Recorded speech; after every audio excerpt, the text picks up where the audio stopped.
Okay everyone, as we move into this second video, we had a lot of good instruction and we got our definition notation established, but now we're starting to get a lot more practice. So for directions, find the definition, find the derivative using the definition for the following functions. A few alternatives, everybody, just to know how the notation is working. If they just gave you a of x and said find a prime, gave you b of x, said find b prime. Here I'm having us find the derivative functions, but there are still some homework problems that talk about find a prime of 2, find b prime of -1, right? And the way to do that, yes, we saw how to find the derivative at a point, but we're really trying to establish the better technique is to find the derivative function. That's going to be what I reinforce in this video. Okay, so let me remind us of that definition. So for f of x, f prime would equal the limit as h approaches 0 of f of x plus h minus f of x all over h. I mean, this is something I would say you definitely have to memorize if we were taking in-person exams. But even though you're getting to take them at home, it's not something you just want to write down once. You really want to have that reminder. So many little mistakes happen because people mess up the definition. They forget the limit notation. They forget the h in the bottom. They put a minus here and a plus here. They forget this entire second piece in the numerator. There's a lot of little things that come up. So as you're doing your homework, it's a good idea until you have that definition memorized to keep writing it to reinforce it so that you don't make little mistakes. And this is a very frustrating section if you do make a little mistake trying to find what went wrong. Okay, the second thing I want to say very quickly. I know there are some people in the class that already know the shortcuts for derivatives. That's going to come up in 2.2. We're going to need them moving forward.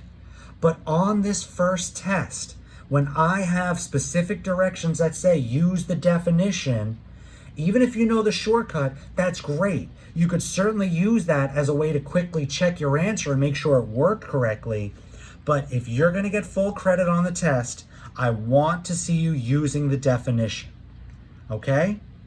Like I said, I know the shortcuts will be great. Instead of each of these problems will take us something like 5 minutes. With the shortcuts, these especially, we'd be done in 10 seconds. But we've got to get there, and we've got to get there together.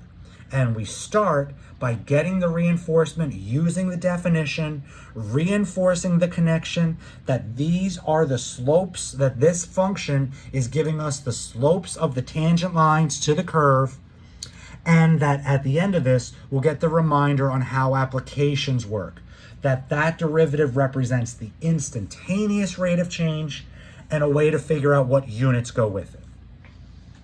Okay, so back to this, number 1.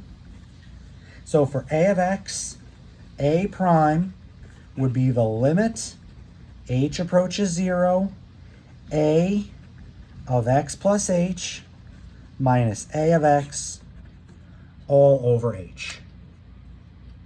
And all I've done, just notice, right, it's just the f's became a's, just to make it specific for this function a. But as we notice, there's my first issue. I have a of x given, we need a of x plus h. So again, I'll do this off on the side. In my next problem, I'll start to just do it right off the bat. Maybe we'll get a little more experience, but know yourself. No shame in taking 3 or 4 lines to make sure you get it right. There's no benefit in trying to rush and making little mistakes. So for a of x plus h, that's 4 times the quantity x plus h squared minus 6 quantity x plus h.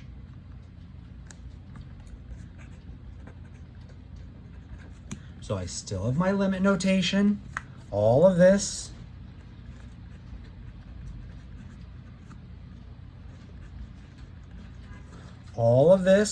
goes in place of this piece right here, minus the quantity, the original function a of x, all over h.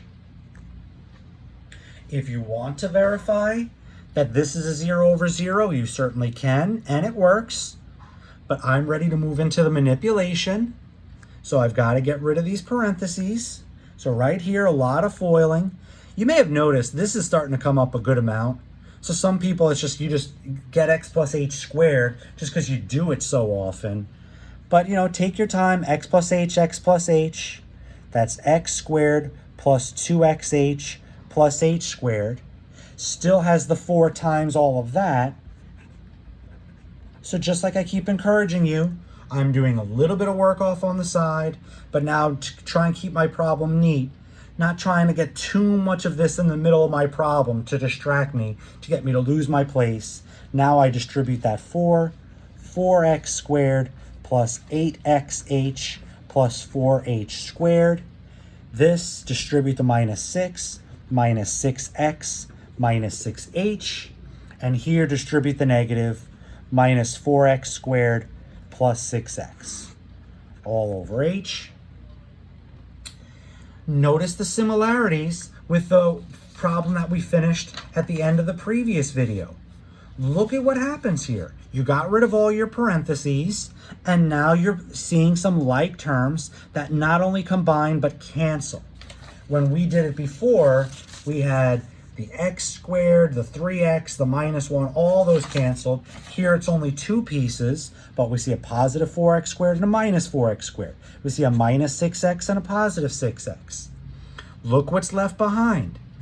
They're not like terms, they don't combine anymore, but they all have an h, so an h can come out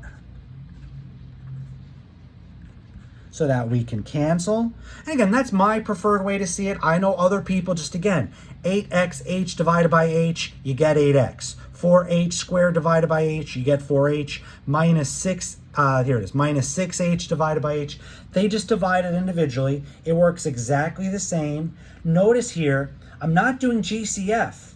In this case, I actually could have taken a 2 out as well, but that doesn't matter. The h is what needed to cancel, so that was enough.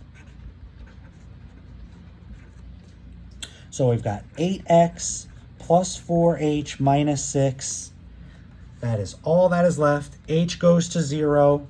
So the 4 times 0 becomes a 0. We're left with 8x minus 6. And again, good notation. Perfectly happy. We're working. I don't mind if you keep writing a prime equals a prime equals a. You know, you got your equalities. That all makes sense. So in the end, transitive property, a prime equals 8x minus 6. Some people just like to connect those dots at the end of the problem.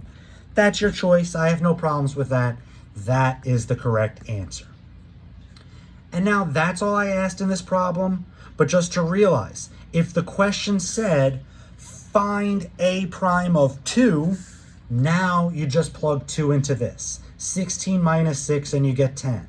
Find a prime of 0, you plug 0 in, you get negative 6.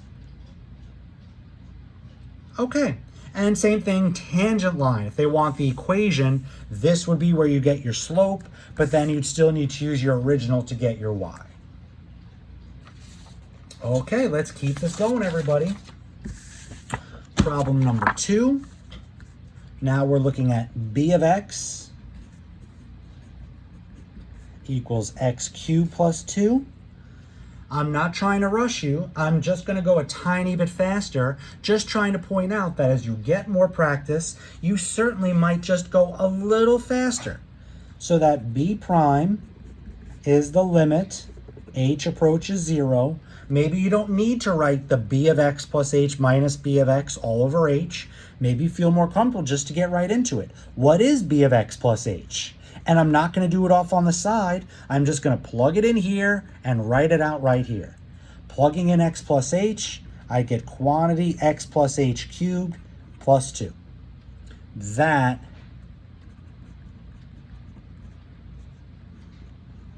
is the b of x plus h.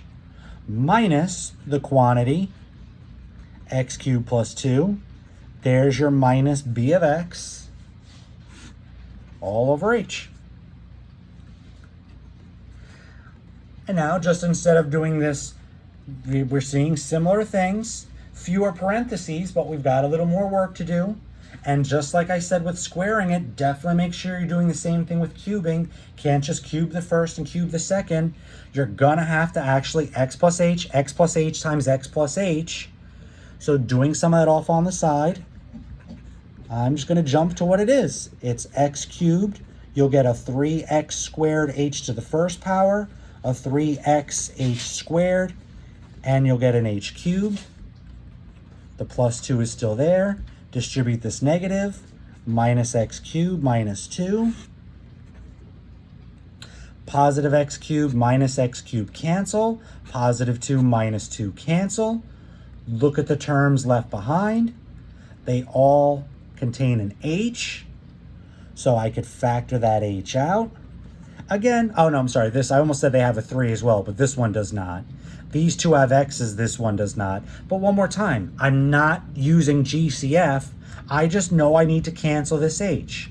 So by factoring that h out from all of them, now I can cancel.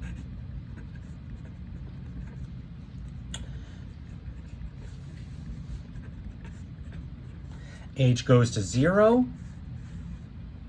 So that's a 0, that's a 0, that's still there. So for b, its derivative, b prime, would just be 3x squared. And now as we're starting to do more of these, you realize h is always gone. Now we understand what the heck h was doing in those limit problems earlier. And now we can understand that it makes sense in this context. But when you're done, h is gone. X's are often left. Sometimes that's all you get is one simple term. Sometimes you get an 8x minus 6. There might be 3 terms, x squared plus 2x minus 1. You don't know, but when you're done, you do have x's left, or at least you can have x's left, because now you can get the derivative at any x value. What's the derivative when x is negative 1? The derivative equals positive 3. The slope of the tangent line equals positive 3. Okay, everybody. One more problem using the definition, and then we'll finish up this unit talking about the applications. So number 3, we were given c of x is 4 over x. So c prime will be the limit. Just like before, everybody, I'm just going a tiny bit faster still. I'm still thinking c of x plus h minus c of x all over h. But what is c of x plus h? 4 over the quantity x plus h. The entire x was in the denominator, so now the entire x plus h is in the denominator. Minus the original c of x. Here you don't need parentheses, right? I mean, you could put them here minus the quantity 4 over x. Here the parentheses were a must, minus the entire function, and that minus needs to be distributed. Here this function only has one piece. And this is all over h. So now we're starting to see, and we did see this before, when you had h problems, I mean, again, definition of derivative, you still plug in 0 for h right off the bat. 4 over x minus 4 over x is 0, over h, which goes to 0. You're still stuck in 0 over 0. But now we're just starting to realize it's not always just multiply things out. Those happen to be a lot of the common examples, but this one gives us the complex fraction. As you work through the book, there are a couple of radicals that you'll need the conjugate for. So again, all those techniques are still being applied. This is a 0 over 0, we manipulate. Well, how did you manipulate something like this? You cleaned it up, you got rid of the parentheses. How do you manipulate something like this? Same thing, you clean it up by getting rid of the parentheses. But how do you manipulate something like this? You clean up the fractional mess. So in this one, I'll get a common denominator. Again, I like to work on the top. Some people do it all at once. But here, x times x plus h is the common denominator. This is missing the x, so I do an x over x to manipulate, not change. This is missing the x plus h. So top and bottom.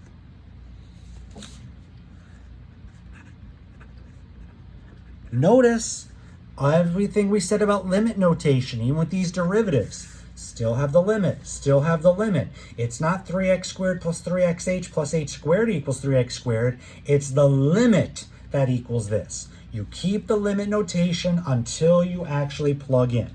So I still have my limit notation. I've got the x plus h as the common denominator. 4x. Here I'm just going to distribute. It's minus 4 times the quantity x plus h. So minus 4x minus 4h over that h. Before I start, this is h over 1. Before I multiply by the reciprocal, I'll notice I still have some like terms here that cancel. So all I'm left with on top, sorry, it's a little squiggly, is the minus 4h. So when I multiply by the reciprocal, if I didn't cancel these, I would not be able to cancel that h. And that's still the h. Just like that h was what we needed to cancel before we knew we could take the limit, before we knew we had manipulated enough. Same thing here. That h is that h. Now it's canceled. What's left? We've got minus 4 over x plus h. H goes to 0. X times x plus 0. The derivative for this last one is minus 4 over x squared. And just because this function has a fraction, nothing changes. You want the slope of the tangent line when x is 1. You plug 1 in here, you get minus 4. What's the slope of the tangent line when x is minus 2? Well, you plug minus 2 in here, and you get minus 1. If you want the equation of the tangent line, well, I'd also need the y value, and I'd be plugging those x's in up here to get the y. Okay, last thing for this section, last idea. Again, I've said it multiple times in the parts 1 and 2 with this section. The definition is where your focus needs to be first.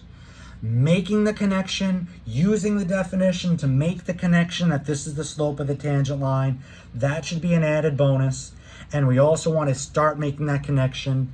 The derivative also represents, I'll make the first note, the slope of the line tangent to the function. And we also want to realize again that it is the instantaneous rate of change. That if I have a function here, and this function represents, well, first let me just draw something. So here is some f of x. And whatever this function represents, maybe it's no longer an x. A lot of the applications we use the variable t standing for time. But whatever our units here, that when we think of the tangent line, oops, that's a terrible tangent line. That's better. That if we think of that tangent line, if we're in an application, it has units. And that slope will always have units of y divided by the units of x. So if we were on a submarine and we're trying to measure this is how much breathable air we have, so maybe this is in cubic meters of oxygen, and t is a measure of time, how long we are underwater, then the slope would have units, cubic meters of oxygen per unit of time, so like cubic meters per hour, cubic meters per day. And that would represent not just the average, but the instantaneous rate that we are losing or gaining oxygen. And any other context, if this is how much money we are making for our business, dollars per hour or dollars per day, dollars per month, those would be the units that would go with the derivative. If this is how much Maybe we work in conservational in the environment and we want to see how much drinking water, how much usable water is available. So this represents the total water in gallons of water, and this represents the time that passes maybe in months. Gallons of water per month, the rate at which we are gaining or losing water. And you also go back to that very, very first video, any of the ideas that go along with, any application can do this, where we have this total and then we can go to this instantaneous rate. There are plenty of situations where average is good enough if we know how many people our population, how quickly that population is growing or falling. Well, it's nice to know the instantaneous, but sometimes it's enough to know, well, we lost 300 people in our town last month. And at this rate, we will not have enough people to pay taxes at the end of the fiscal year. So, I mean, averages can work in a lot of situations, but instantaneous really allows us to take things to the next level. So average is nice, but instantaneous is better, and that's what we get from the derivative.